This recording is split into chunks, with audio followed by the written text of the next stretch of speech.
Hi friends, welcome back to my channel. ನಾನಿವತ್ತು ನಿಮಗೆಲ್ಲರಿಗೂ ಒಂದು ಹೊಸ ರೆಸಿಪಿನ ತೊಗೊಂಬಂದಿದ್ದೀನಿ. ಏನಂತ ಅಂದರೆ ಇದೊಂಥರ ಡ್ರೈ ಫ್ರೈ ಥರ ಮಾಡ್ತಾ ಇದ್ದೀನಿ. ಇದು ನಿಮಗೆ ಚಪಾತಿಗಿರ್ಬೋದು, ಇಲ್ಲ ಅನ್ನ ಜೊತೆ ಸೈಡ್ ಡಿಶ್ ಥರ ನೀವು ಯಾವ ಥರನೂ ಆದರೂ ಬೇಕಾದರೆ ನೀವು ಇದನ್ನು ಯೂಸ್ ಮಾಡ್ಕೋಬೋದು. ಮತ್ತು ಇದು ತುಂಬ ಚೆನ್ನಾಗಿರುತ್ತೆ, ಚಪಾತಿಗಂತೂ ತುಂಬ ಚೆನ್ನಾಗಿರುತ್ತೆ. ನಾನು ಆ್ಯಕ್ಚುಲಿ ಈ ರೆಸಿಪಿನ ನಾನು ಈಗ ರೀಸೆಂಟಾಗಿ ಕೇರಳ ಹೋದಾಗ ಅಲ್ಲಿ ಮಾಡಿದರು. ನನಗೆ ಅವರ ನಾನ್ ವೆಜ್ ಫುಡ್ಗಿಂತ ನನಗೆ ಈ ಫುಡ್ಡು ನನಗೆ ತುಂಬಾ ಇಷ್ಟ ಆಯಿತು. ಹಾಗಾಗಿ ನಾನು ಮನೇಲಿ ಇದನ್ನು ಟ್ರೈ ಮಾಡಿ ಅದೇ ಥರ ಬಂತು. ಹಾಗಾಗಿ ನಾನು ಕೂಡ ಇವಾಗ ಅದನ್ನು ನಮ್ಮ ಲೈಕ್ 15 days ಒನ್ಸ್ ಇಲ್ಲ ವೀಕ್ಲಿ ಒನ್ಸ್ ಈ ಥರ ಮಾಡೋದಕ್ಕೆ ನಾನು ಶುರು ಮಾಡ್ಕೊಂಡ್ಬಿಟ್ಟಿದ್ದೀನಿ. ನೋಡೋಣ ಬನ್ನಿ ಹೇಗೆ ಮಾಡೋದು ಅಂತ ಹೇಳಿ. ಅದನ್ನು ಚಪಾತಿ ಜೊತೆಗೆ ನಾನು ಸರ್ವ್ ಮಾಡೋದು. ಬಟ್ ಇವತ್ತು ಚಪಾತಿನ ಈ ಥರ ಸರ್ವ್ ಮಾಡಿದರೆ ತಿನ್ನಲ್ಲ ಅಂದ್ಬಿಟ್ಟು ಒಂದು ಡಿಫ್ರೆಂಟಾಗಿ ಮಕ್ಕಳಿಗೆ ಸರ್ವ್ ಮಾಡಿ ತೋರಿಸ್ತೀನಿ ಯಾವ ಥರ ಅಂತ. ನೋಡಿ, ಇವಾಗ ಆಯಿಲ್ ಹಾಕ್ಕೊಂಡಿದ್ದೀನಿ, ಅದಕ್ಕೆ ಸ್ವಲ್ಪ ಸಾಸಿವೆನ ಹಾಕ್ಕೋತಾ ಇದ್ದೀನಿ. ಸಾಸಿವೆ ಸ್ವಲ್ಪ ಸಿಡಿದ ಮೇಲೆ ಅದಕ್ಕೆ ಸ್ವಲ್ಪ ಜೀರಿಗೆನೂ ಕೂಡ ಹಾಕ್ಕೊಳ್ಬೇಕು. ಜೀರಿಗೆನೂ ಕೂಡ ಇದರಲ್ಲಿ ತುಂಬ ಮುಖ್ಯ. ಜೀರಿಗೆಯಿಂದನೇ ಇದರಲ್ಲಿ ತುಂಬ ಟೇಸ್ಟ್ ಬರೋವಂಥದ್ದು. ಜೀರಿಗೆ ಹಾಕಿದ ಮೇಲೆ ಸ್ವಲ್ಪ ಸಿಮ್ಮಲ್ಲೇ ಇಡಿ, ಯಾಕೆ ಅಂತಂದರೆ ಜೀರಿಗೆ ಎಲ್ಲ ಮತ್ತೆ ಸೀದೋಗ್ಬಿಡುತ್ತೆ. ಈಗ ಸ್ವಲ್ಪ ಜೀರಿಗೆ ಫ್ರೈ ಆದ ತಕ್ಷಣ ನಾನು ಅದಕ್ಕೆ ಆನಿಯನ್ ಹಾಕ್ಕೊತಿದ್ದೀನಿ.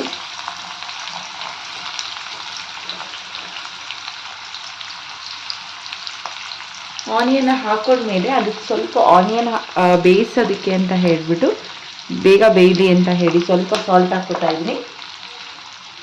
ಮತ್ತು ಇವಾಗ ಸ್ಕೂಲ್ ಇರೋದ್ರಿಂದ ನಮಗೆ ಮಾರ್ನಿಂಗ್ ಕೂಡ ಬೇಗನೆ ಎಲ್ಲ ಮಾಡ್ಕೊಳ್ಳೋದಕ್ಕಾಗಲ್ಲ. ಅವಾಗ ಏನು ಮಾಡಬೇಕು, ಇವಾಗ ವೆಜಿಟೇಬಲ್ಸ್ ಈ ಥರ ಪಲ್ಯ ಏನಾದರೂ ಮಾಡ್ತೀವಿ ಅಂದಾಗ ನೈಟೇ ನೀವು ವೆಜಿಟೇಬಲ್ನ ಕಟ್ ಮಾಡಿಕೊಂಡು ನೀವು ಸ್ಟೋರ್ ಮಾಡ್ಕೋಬೋದು ಫ್ರಿಜ್ಜಲ್ಲಿ. ಮತ್ತು ಇವಾಗ ನಾನು ತೊಗೊಂಡಿರೋವಂಥದ್ದು ಇದು ನೋಡಿ, ಗೋರಿಕಾಯಿ ಮತ್ತು ಕ್ಯಾರೆಟ್ ಮತ್ತು ಗೋರಿಕಾಯಿ ತೊಗೊಂಡಿದ್ದೀನಿ.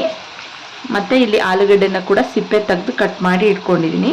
ಈ ಆಲೂಗಡ್ಡೆನ ನಾನು ಇವಾಗ ಕಟ್ ಮಾಡಿದ್ದು. ನೈಟು ಆಲೂಗಡ್ಡೆ ಮುಳುಗಾಯಿ ಎಲ್ಲ ಕಟ್ ಮಾಡಿದರೆ ಅದೊಂಥರ ಕಪ್ಪಾಗಿಬಿಡುತ್ತೆ, ಹಾಗಾಗಿ ನಾನು ಕಟ್ ಮಾಡಲ್ಲ. ಇದನ್ನು ಮಾತ್ರ ಕಟ್ ಮಾಡಿ ಹಾಗೆ ಇಟ್ಟಿದ್ದೆ ತೊಳಿದಲ್ಲೇ. ಬೆಳಗ್ಗೆ ಎದ್ದು ತೊಳೆದು ಇದನ್ನು ನಾನು ಒಂದೇ ಒಂದು ವಿಷಲ್ ಹಾಕ್ಸ್ಕೊಂಡಿದ್ದೀನಿ. ಇದನ್ನು ಆ್ಯಕ್ಚುಲಿ ಆಯಿಲಲ್ಲೇ ಫ್ರೈ ಮಾಡಬೇಕು, ತುಂಬ ಚೆನ್ನಾಗಿ ಟೇಸ್ಟ್ ಬರುತ್ತೆ. ಬಟ್ ಆದರೆ ಆಯಿಲಲ್ಲಿ ಫ್ರೈ ಮಾಡೋದಕ್ಕೆ ಹೋದರೆ ತುಂಬ ಟೈಮ್ ಹಿಡಿಯುತ್ತೆ. ನಾವು ಇವಾಗ ಸ್ಕೂಲ್ ಟೈಮ್ ಆಗಿರೋದ್ರಿಂದ ನಮಗೆ ಟೈಮ್ ಸಿಗೋದಿಲ್ಲ, ಯಾಕೆಂದರೆ ಮಕ್ಕಳನ್ನ ಸ್ಕೂಲಿಗೆ ರೆಡಿ ಮಾಡಬೇಕು, ಬೇಗನೆ ನಾವು ತಿಂಡಿ ಮಾಡಿ ಎಲ್ಲ ಸ್ನ್ಯಾಕ್ಸ್ ಎಲ್ಲ ಹಾಕಿ ಕೊಡಬೇಕಾಗಿರೋದ್ರಿಂದ ನಾನು ಅದಕ್ಕೆ ಒಂದು ವಿಷಲ್ ಹಾಕ್ಸ್ಕೊಂಡಿದ್ದೀನಿ. ಬಟ್ ಆದರೆ ಆಲೂಗಡ್ಡೆನ ಹಾಕ್ಕೊಂಡಿಲ್ಲ, ವಿಷಲ್ ಹಾಕ್ಸಿಲ್ಲ, ಯಾಕೆಂದರೆ ಆಲೂಗಡ್ಡೆ ಬೇಗ ಫ್ರೈ ಆಗುತ್ತೆ ಆಯಿಲಲ್ಲಿ, ಹಾಗಾಗಿ ಅದನ್ನೊಂದು ವಿಷಲ್ ಹಾಕ್ಸಿಲ್ಲ. ಗೋರಿಕಾಯಿ ಮತ್ತು ಕ್ಯಾರೆಟ್ ಇವೆರಡನ್ನೂ ಕೂಡ ನಾನು ಹಾಕ್ಕೊಂಡಿದ್ದೀನಿ. ಇವಾಗ ನೋಡಿ, ಈರುಳ್ಳಿ ಇವಾಗ ಆಲ್ರೆಡಿ ಸ್ವಲ್ಪ ಫ್ರೈ ಆಗ್ತಾ ಇದೆ. ಇದು ಫ್ರೈ ಆಗ್ತಾ ಇದ್ದ ಹಾಗೆ ನಾನು ಆಲೂಗಡ್ಡೆನ ಕೂಡ ಹಾಕ್ಕೋತೀನಿ. ಸ್ವಲ್ಪ ಫ್ರೈ ಆಗಲಿ ನೀಟಾಗಿ. ಈಗ ಟೈಟಾಗಿ ಫ್ರೈ ಆಗಿದೆ. ಆಲೂಗಡ್ಡೆని ನೀರನ್ನೆಲ್ಲ ತೆಗೆದು ನಾನು ಇಟ್ಕೊಂಡಿದ್ದೀನಿ. ಒಂದು ದೊಡ್ಡ ಆಲೂಗಡ್ಡೆನ ತಗೊಂಡಿದ್ದೀನಿ.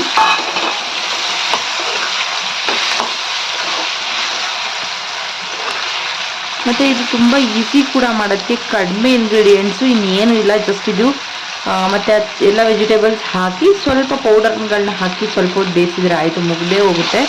ಬೇಗನೆ ಕೂಡ ಮಾಡ್ಬೋದು ನಾವು ವೆಜಿಟೇಬಲ್ಸ್ ಎಲ್ಲ ಕಟ್ ಮಾಡಿ ಇಟ್ಕೊಂಡಿದ್ರೆ. ಇದಕ್ಕೆ ನೀವು ಆಪ್ಷನಲ್ ಆಗಿ ಬೀನ್ಸ್ ಹಾಕ್ಕೋಬೋದು, ನಿಮಗೆ ಯಾವುದಾದ್ರು ಇಷ್ಟವಾಗಿರೋ ತರಕಾರಿಗಳನ್ನ ಕೂಡ ಇದಕ್ಕೆ ಆ್ಯಡ್ ಮಾಡ್ಕೋಬೋದು, ಚೆನ್ನಾಗಿರುತ್ತೆ.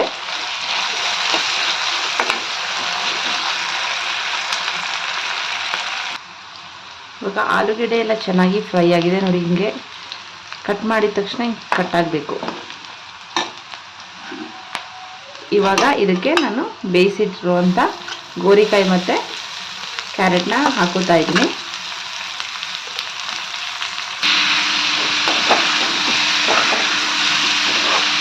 ಈಗ ಆಲ್ರೆಡಿ ಬೆಂದಿದೆ. ಈಗ ಸ್ವಲ್ಪ ಆಯಿಲಲ್ಲಿ ಫ್ರೈ ಆಗಲಿ ಸಾಕು ಅಷ್ಟೇ. ಆಯಿಲಲ್ಲಿ ಫ್ರೈ ಆದರೆ ಸ್ವಲ್ಪ ಟೇಸ್ಟು ಚೇಂಜ್ ಆಗುತ್ತೆ, ತುಂಬ ಚೆನ್ನಾಗಿ ಅನಿಸುತ್ತೆ ತಿನ್ನೋದಕ್ಕೂ ಕೂಡ. ಆಮೇಲೆ ಡ್ರೈ ಪೌಡರ್ಸ್ ಎಲ್ಲ ಹಾಕೋಣ.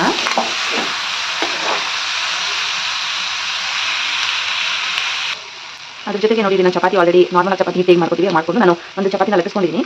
ಇದಕ್ಕೆ ನಾನು ಇವಾಗ ಸ್ವಲ್ಪ ತುಪ್ಪನ ಹಾಕ್ಕೊಂಡು ಸ್ಪ್ರೆಡ್ ಮಾಡ್ಕೊತೀನಿ. ನೀಟಾಗಿ ಸ್ವಲ್ಪ ಸ್ಪ್ರೆಡ್ ಮಾಡಿಕೊಡಿ. ತುಪ್ಪನ ಹಾಕೊಂಡು ಸ್ಪ್ರೆಡ್ ಮಾಡಿಕೊಂಡು ಈ ಥರ ರೋಲ್ ಮಾಡಿಕೊಡಿ. ಈ ಥರ ರೋಲ್ ಮಾಡಿಕೊಂಡು ಜಸ್ಟು ಈ ಪರೋಟ ಎಲ್ಲ ಮಾಡ್ತಾರಲ್ಲ ಆ ಥರ ಜಸ್ಟ್ ಈ ಥರ ಮಾಡಿಕೊಂಡು, ಇದು ಏನಂದರೆ ಲೇಯರ್ ಥರ ಬರುತ್ತೆ, ಹಾಗಾಗಿ ಈ ಥರ ಮಾಡ್ಕೊತಾ ಇರೋದಷ್ಟೇ. ಚೆನ್ನಾಗಿ ಅನಿಸುತ್ತೆ ತಿನ್ನೋದಕ್ಕೆ ಮಕ್ಕಳಿಗೆ. ನಿಮಗೆ ಎಷ್ಟು ಬೇಕು ನೋಡಿಕೊಂಡು ಈ ಥರ ಮಾಡ್ಕೋಬೋದು.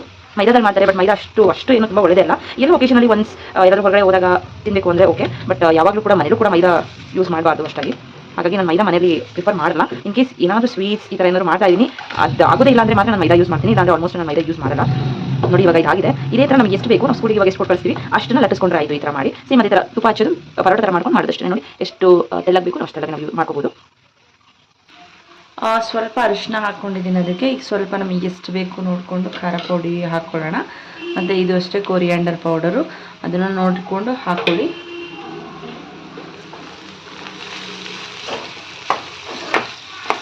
ಖಾರ ಎಷ್ಟು ಬೇಕೋ ಅಷ್ಟು ಹಾಕ್ಕೊಂಡ್ರೆ ಸಾಕು. ಮತ್ತು ಇದಕ್ಕೆ ಇನ್ನೇನು ಇಲ್ಲ, ಇದನ್ನೊಂದು ಸ್ವಲ್ಪ ಈಗ 1 ರಿಂದ 2 ನಿಮಿಷ ಫ್ರೈ ಮಾಡಿದರೆ ಸಾಕು ಅಷ್ಟೇ.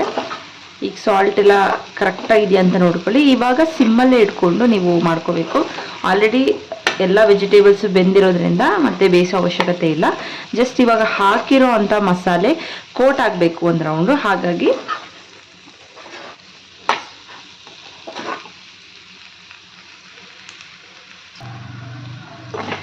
ಇವಾಗ ಆಲ್ರೆಡಿ ಆಗಿದೆ, 2 ಮಿನಿಟ್ಸ್ ಬಿಟ್ಟಿದೆ.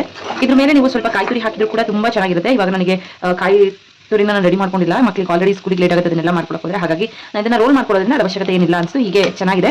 ನೀವು ಟೈಮ್ ಇದ್ದರೆ ಅದ್ರ ಮೇಲೆ ಕಾಯಿ ತುರಿ ಹಾಕೊಳ್ಳಿ ಸ್ವಲ್ಪ, 1 2 to 3 ಸ್ಪೂನ್ಸು, ತುಂಬ ಚೆನ್ನಾಗಿ ಬರುತ್ತೆ. ಇನ್ನೂ ಕೂಡ ನೋಡಿ ಇಷ್ಟೇ, ನಾನು ನೀರು ಹಾಕಿಲ್ಲ, ಎಲ್ಲ ಮುಂಚೆ ಬೇಯಿಸ್ಕೊಂಡಿದ್ರೆ ಬೇಗ ಆಗಿದೆ. ಇವಾಗ ನಾನು ಇದಕ್ಕೆ ಸೈಡ್ ಡಿಶ್ ಇದು, ಅದಕ್ಕೆ ನಾನು ಪರೋಟ ಥರ ವೀಟಲ್ಲೇ ಮಾಡಿರೋ ಚಪಾತಿ ನಾನು ಹೇಗೆ ಮಾಡೋದು ಅಂತ ನಿಮಗೆ ತೋರಿಸ್ಕೊಡ್ತೀನಿ.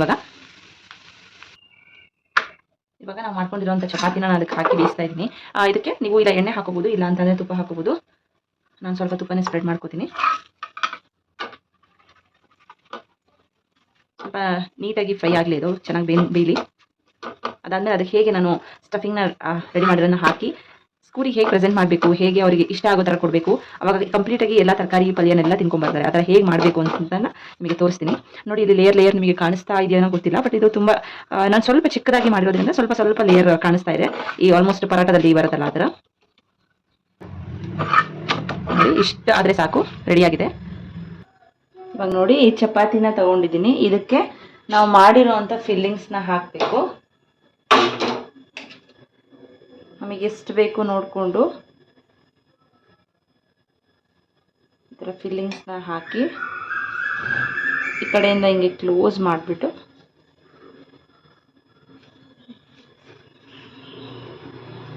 ಜಸ್ಟ್ ಮಧ್ಯದಲ್ಲಿ ಬರೋ ಥರ ಮಾಡಿ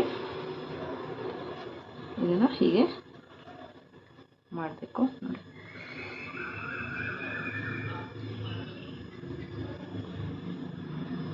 ಈ ಥರ ಮಾಡಿ ಬಾಕ್ಸಿಗೆ ಇಡ್ಬೋದು. ಇಲ್ಲ ಅಂದರೆ ನಾನು ಇದನ್ನು ಏನು ಮಾಡ್ತೀನಿ, ನಾನು ಹೀಗೆ ಕಟ್ ಮಾಡ್ತೀನಿ, ಅವರಿಗೆ ಈಸಿಯಾಗಿ ತಿನ್ನೋದಕ್ಕೆ ಸಿಗಲಿ ಅಂತ ಹೇಳಿ.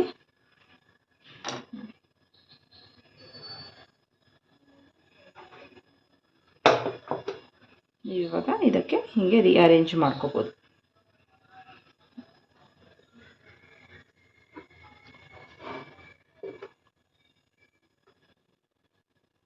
ಇವಾಗ ಅವ್ರೇನು ಮಾಡ್ತಾರೆ, ತಿನ್ನಬೇಕಾದ್ರೂ ಸಹ ಹಿಂಗೆ ತಗೊಂಡು ಹೀಗೆ ತಿಂತಾರೆ. ಅವಾಗ ಅದೇನು ಅಷ್ಟೇನು ಇದಾಗಲ್ಲ, ಚೆಲ್ಲಲ್ಲ, ಏನಿಲ್ಲ, ಪಲ್ಯನೂ ಕೂಡ ಹೋಗುತ್ತೆ. ಇನ್ನೊಂದು ಮಾಡಿ ತೋರಿಸ್ತೀನಿ ನೋಡಿ. ಈ ಥರ ಮಾಡಿಕೊಂಡು ಇದನ್ನು ಲಾಕ್ ಮಾಡಿ ಈ ಥರ ಜಸ್ಟ್ ರೋಲ್ ಮಾಡೋದಷ್ಟೇ. ನೋಡಿ ಇದನ್ನು ಕೂಡ ಲಾಕ್ ಆಗಿರುತ್ತೆ, ಈ ಥರ ಇರುತ್ತೆ. ನಾವು ದೊಡ್ಡವ್ರಿಗಾದರೆ ಆಲ್ಮೋಸ್ಟ್ ಇಲ್ಲ ಇದೇ ಥರನೂ ಕೂಡ ಹಿಂಗಿರ್ಬೋದು. ಹೀಗೆ ತೊಗೊಂಡು ಅವ್ರು ಹೀಗೆ ತಿಂತಾರೆ ಇಷ್ಟೇ. ಇಲ್ಲ ಅಂದರೆ ಇವರಿಗಾದರೆ ಕಟ್ ಮಾಡಿಬಿಟ್ಟು ಇಡ್ತೀನಿ ಅಷ್ಟೇ. ಸ್ಲ್ಯಾಂಟ್ ಕಟ್ ಮಾಡಿ ಈ ಥರ ಬರುತ್ತೆ, ಈ ಥರ ಇಟ್ಟಿದ್ರೆ ಆಯಿತು. ನೋಡಿ